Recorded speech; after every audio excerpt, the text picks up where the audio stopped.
Je fais cette vidéo pour répondre aux Bougnésiens, aux Bougnésiennes qui s'interrogent sur ce qui se passe au niveau de la Neustrie. J'ai promis d'être transparente, donc je le suis.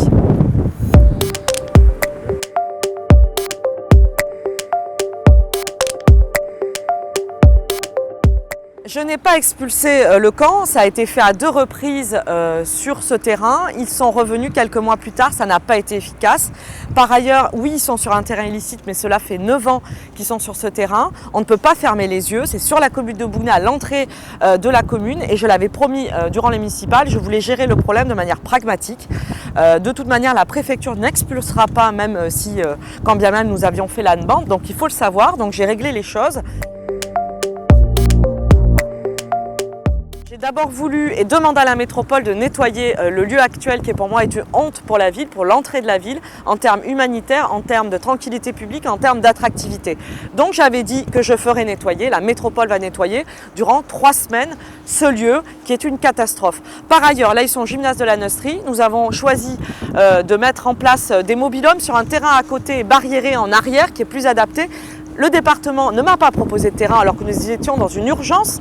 La métropole n'a pas d'autre terrain et l'État ne m'en a pas proposé. Donc j'ai trouvé un terrain communal qui est à proximité.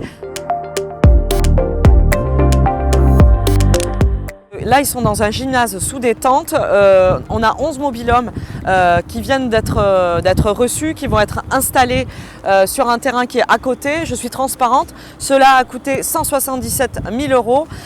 On sera aidé à 40% par l'État car la question des migrants de l'Est est une question d'abord européenne et même nationale et après métropolitaine.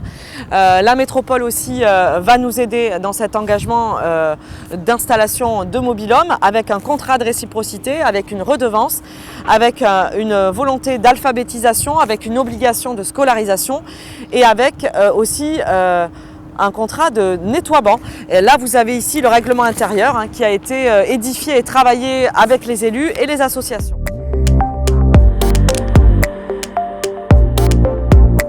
Pour conclure, je remercie tous les agents municipaux, je remercie les associations, je remercie aussi les messages de soutien sur les réseaux sociaux parce que oui, il faut avoir le courage de traiter ce problème qui est humainement très compliqué, qui est de toute manière impopulaire et qui réunit beaucoup d'acteurs. C'est toujours la politique de la patate chaude où toutes les communes se refilent le bébé, où l'État ne prend pas assez ses responsabilités.